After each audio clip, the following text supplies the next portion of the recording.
किसानों के मुद्दे और मनरेगा बचाव को लेकर कांग्रेस का धरना प्रदर्शन। धर्मजयगढ़ में किसानों की समस्याओं और सरकार की कथित जन विरोधी नीतियों के विरोध में ब्लॉक कांग्रेस कमेटी धर्मजयगढ़ द्वारा 30 जनवरी 2026 को एक दिवसीय धरना प्रदर्शन व सांकेतिक चक्का जाम आयोजित किया गया। कार्यक्रम दोपहर 1 बजे दुर्गा चौक बस स्टैंड से प्रारंभ हुआ। धरना में धर्मजयगढ़ विधायक लालजीत सिंह राठिया, ब्लॉक कांग्रेस अध्यक्ष ऋतुराज सिंह ठाकुर सहित बड़ी संख्या में कांग्रेस कार्यकर्ता उपस्थित रहे। कार्यकर्ताओं ने सरकार के खिलाफ नारेबाजी कर धान खरीदी व्यवस्था में सुधार की मांग उठाई। पूर्व निर्धारित कार्यक्रम के तहत राजीव गांधी चौक में सांकेतिक चक्का जाम किया, जो शांतिपूर्ण रहा। कार्यक्रम के समापन पर राष्ट्रपिता महात्मा गांधी की पुण्यतिथि के अवसर पर उनकी प्रतिमा पर माल्यार्पण कर श्रद्धांजलि अर्पित की। हमारा आज का जो धरना प्रदर्शन है वो किसानों के लिए है।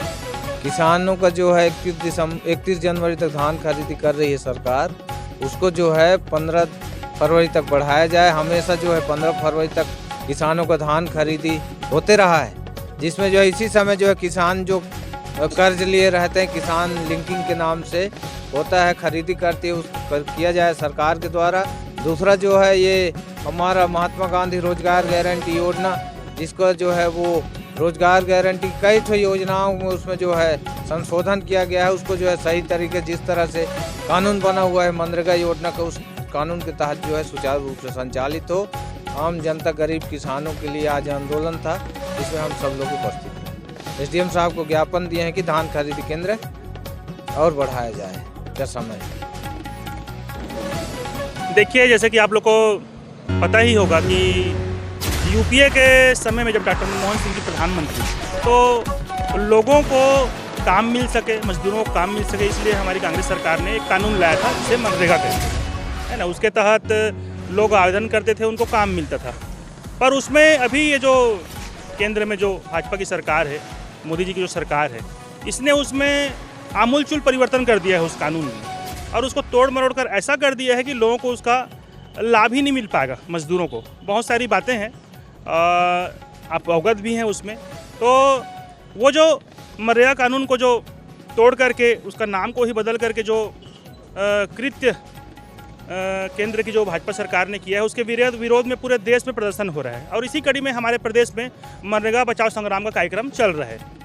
और सबसे पहले अभी पूरे प्रदेश में गांव-गांव में जाकर चौपाल के माध्यम से लोगों को जो है कांग्रेस पार्टी ने इस बारे में अवगत कराया है और जागरूक करने का कार्य किया, और ये भी बताया कि कैसे भारतीय जनता पार्टी ने वो जो मनरेगा का जो कानून था उसको तोड़ मरोड़ करके मजदूरों का कहीं ना कहीं अहित करने का कार्य किया। इसके बारे में विस्तार से बताया। उसके पश्चात आज जो है 30 तारीख को हमारे राष्ट्रपिता पूज्य बापू जी की, महात्मा गांधी जी की आज पुण्यतिथि थी, जिसे हम लोग बलिदान दिवस के रूप में मनाते हैं। तो आज उस अवसर पर जो है पूरे प्रदेश में ब्लॉक स्तरीय धरना प्रदर्शन का कार्यक्रम आज आयोजित था मनरेगा बचाओ संग्राम के तहत। साथ ही साथ जैसा कि आप लोग को अवगत है कि 31 जनवरी को धान खरीदी की अंतिम तिथि है हमारे प्रदेश में, और आप लोग को पता है कि इस साल जो है धान खरीदी में जो अत्याचार किसानों के साथ हुआ है हमारे छत्तीसगढ़ के, मेरे को लगता है कोई साल ऐसा नहीं हुआ था।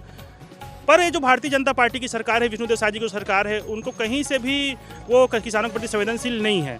और इससे जो है किसानों का जो इतनी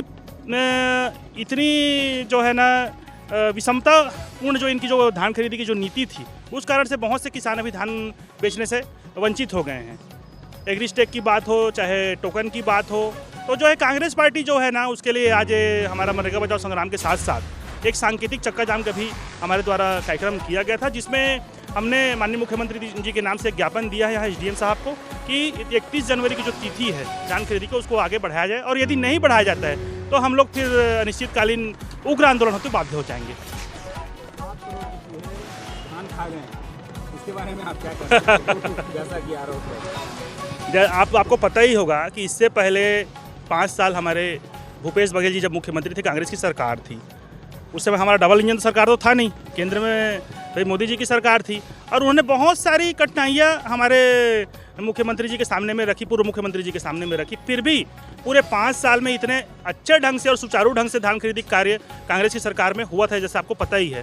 पर जो है ये दूसरा ही साल है इनका, देखा जाए तो जो फिर से बीजेपी की सरकार आई है, और दूसरे ही साल में इनकी जो चुनाव में जो वादे किए थे कि हम 21 क्विंटल धान खरीदेंगे, हम एक बार में 3100 रुपया देंगे प्रति क्विंटल, उन सब बातों की पोल खुल चुकी है।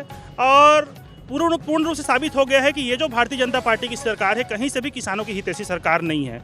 आप सोच सकते हैं कि क्या चूहे कभी इतना करोड़ का धान खा सकते हैं क्या?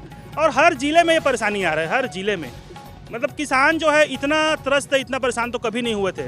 मैं ये भी बोलना चाहूँगा, तभी जुमान में हमारी भारतीय जनता पार्टी के ही कई साथी हैं, कई किसान हैं जो बोल रहे हैं अपनी सरकार के खिलाफ में, भले सार्वजनिक तौर पर वो लोग सार्वजनिक तौर पर व्यक्त नहीं कर पा रहे हैं, पर वो जो परेशानी उन्होंने इस बार जो झेला है, इसमें मतलब सभी कोई परेशान हुए हैं। उसमें क्या कांग्रेस, क्या भाजपा, क्या कौन सी पार्टी, हर किसान परेशान हुए हैं। और आप ये चीज़ जान लीजिए कि ये जो दर्द इस बार भारतीय जनता पार्टी की सरकार ने किसानों को दिया है इस बार की धान खरीदी में, इसे हमारे प्रदेश के किसान कभी भूल नहीं पाएंगे। और इसका खामियाजा निश्चित रूप से भारतीय जनता पार्टी की सरकार को, विष्णुदेव साय जी को भुगतना पड़ेगा।